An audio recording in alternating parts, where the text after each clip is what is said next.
G'day everyone, I'm David Reedy. Welcome to Piano Finally, a podcast by an old bloke who's getting around to learning the piano. Finally.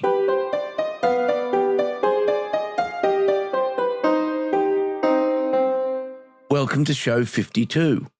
Thank you very much for listening. If this is the first time you're hearing the podcast, I hope you enjoy what's in the show. If you're back for another episode, then thanks for returning. If you too are learning a musical instrument, let me know how you're going with it. You can contact me at david@pianofinally.show. The foyer of the Sydney Opera House is becoming a regular place for me to write the script for the podcast.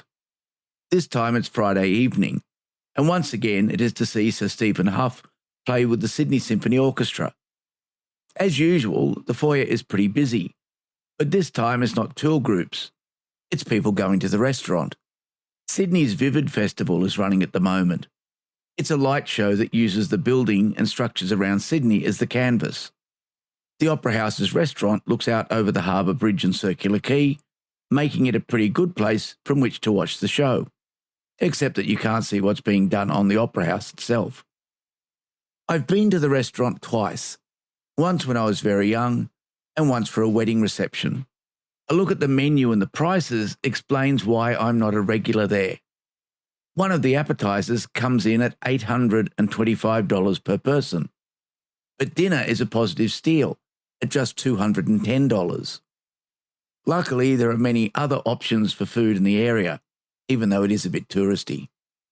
If you want something for free, you can watch the Cliburn piano competition on YouTube at the moment. One of my favourites from the Gina Bagatelle competition earlier this year is in the finals, so it will be interesting to see where he finishes. Saying he doesn't give away my pick, as all 6 finalists are men, which seems a little strange, but I haven't watched all the earlier rounds. They really should arrange to have these competitions during the school holidays so I can keep up.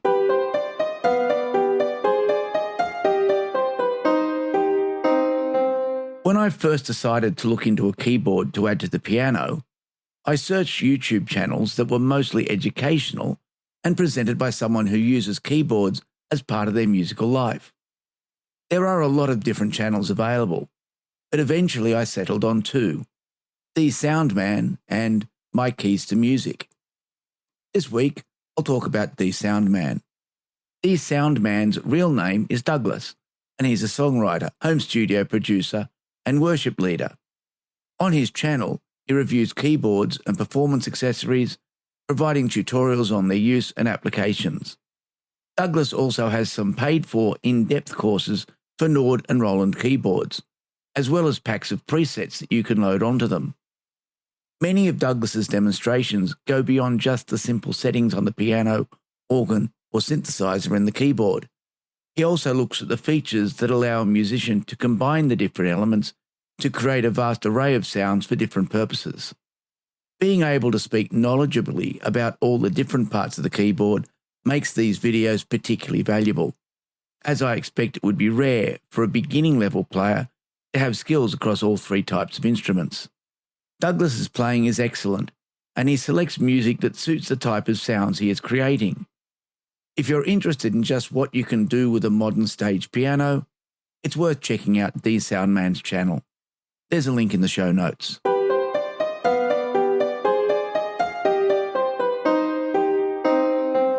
A dangerous business. When I first decided to learn to play the piano, the only thing I was interested in buying was a piano, a digital one for practical reasons. The original Roland keyboard got upgraded to the Kawai because of the NV10's full grand action being better to learn on.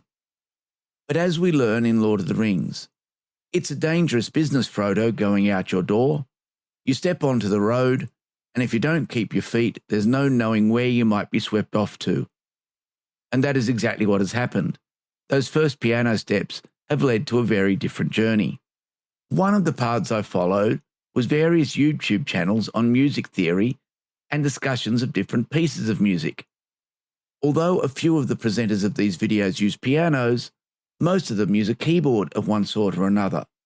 But not all of them have keyboards that sound like a piano. That led to David Bennett's channel, where he looks at the structure of modern popular music. and that led to looking more into the keyboard instruments that are used in modern music and the stage keyboards that are common. I found the Soundman's channel where he demonstrates the different keyboards and explains how to create different sounds. It's a long way from the classical piano music I thought I'd be learning, though I am still very much trying to get better along the traditional path of piano learning. I think that you still need to learn piano the traditional way, even if you want to end up mostly playing popular music. After all, artists such as Elton John and Billy Joel are both classically trained musicians, as were all of the Beatles. An interesting note is that the father of Robert Estrin, of Living Piano Videos fame, was one of Billy Joel's piano teachers. You still need classical training, because I haven't seen anything in the popular style of music that isn't also in classical music. So if you learn classical, it will transfer to popular, but I'm not sure that it would go the other way. I've listened to a lot of popular music, and I don't think any of it gets as complicated as the most popular pieces of Chopin or Beethoven. If you can play Beethoven, you can probably manage anything by Pink Floyd. I also think it's easier to find a way to learn classical piano than other styles. So much of the piano education industry is geared towards a type of material that turns up in the ABRSM or IMEB examinations. Tertiary institutions seem to want students to demonstrate classical repertoire in order to get in, so there is an enormous amount of material available, and much of it aimed at the absolute beginner. I've tried to find material that starts out teaching you with pop songs on a synthesizer and am yet to find any. Where I think that expanding my learning by adding some popular music will help is with chords. They are a lot more important in the keyboard parts of pop songs than they are in more classical pieces, or at least in the form in which they appear in the songs. I'm slowly getting around to recognizing the chord structure in the pieces I am learning. In the Wild Chase piece by Winnan Rossi, I now remember one section with the left-hand chord progression, though the chords are played as separate notes. The chord progressions in pop are much more prominent, so perhaps some of it will flow back. Also, if I'm going to play for people, it is likely that some of the more popular pop songs will go over better than the standard classical repertoire. Where I have got to after a year and a half of learning is not where I thought I would be this time, but I'm pretty happy with where I am. If I stuck with those books I bought when I began, I expect I would now be on the second volume and possibly a bit better technically than I am, but I don't think I would have had as much fun. The Alfred and Faber books have very nice roadmaps of where you'll go as you progress on your learning journey, but they don't map out all the possible detours. I've been to places and listened to music I would otherwise have not considered if I had stuck to the road I saw as I began. Following the side tracks and paths, although definitely slowing progress to the destination, has made the trip much more fun. The current diversion into the world of sound design and synthesis is proving to be a great addition to the journey, and well worth the extra time and effort it is taking.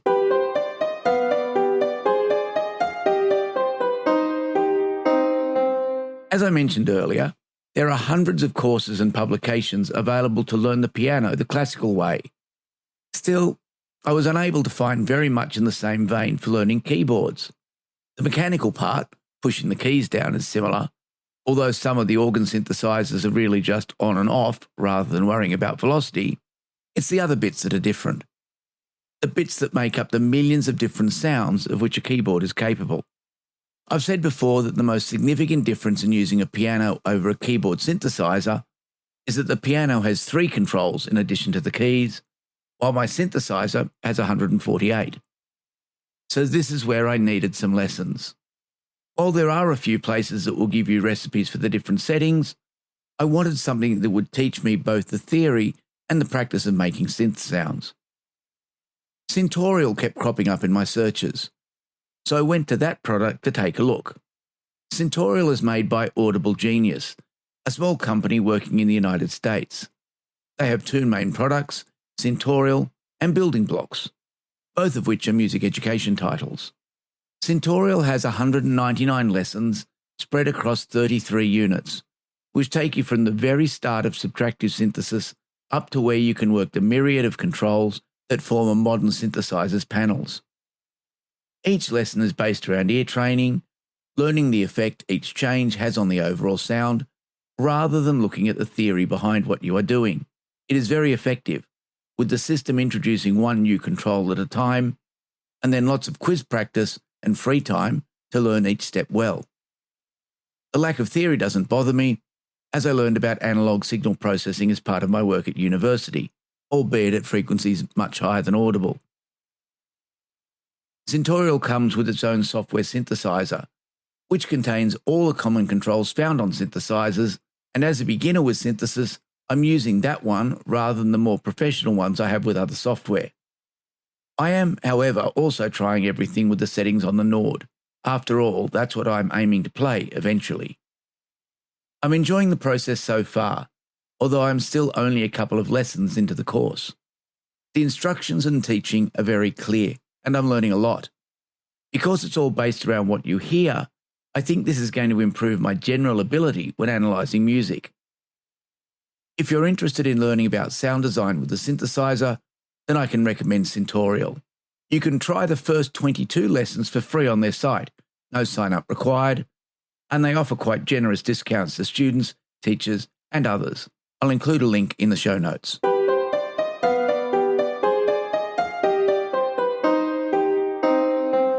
Well, it's Sunday. Sir Stephen Hough was excellent, as always.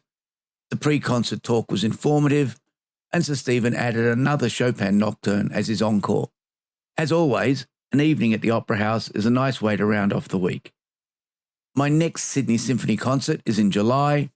It includes music by Ravel and Fala, which is entitled Postcards from Spain. I don't know anything about Fala, so I'm looking forward to hearing something new. If you'd like to contact me, email is the best way. You'll find me at david@pianofinally.show and the website at www.pianofinally.show. In both cases, Piano Finally is all one word. The show is on Spotify and available as audio only on YouTube. You can subscribe from any popular iOS or Android podcast application, or from directories such as Apple Podcasts, Spotify, or YouTube. I also post an excerpt and link for each episode as an Instagram reel. If you're learning an instrument, let me know where you are in your journey, what's going well, and what are the challenges, and how are you managing your time. So, until next week, I hope your piano stays in tune and you enjoy your time at the keys.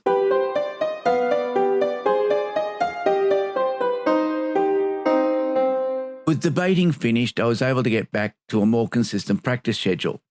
But for some reason, nothing worked properly on Wednesday. Those pieces that I only play once each session just wouldn't work. They were back on track on Thursday, so I don't know what was going on. I did manage to get some practice in on the school's grand piano on Friday, as I didn't travel home before going to the Opera House concert. In the progress section this week, I've included those 4 once a practice pieces.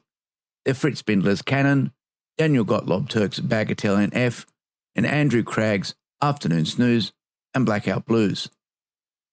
All the pieces were recorded using the Kawai NV10 as the keyboard and Pianoteq 8 on the M4 Pro Mac Mini, emulating a New York Steinway Model D piano in classical mode. I chose the Steinway this week to match the piano I've been hearing in all the Cliburn competition performances.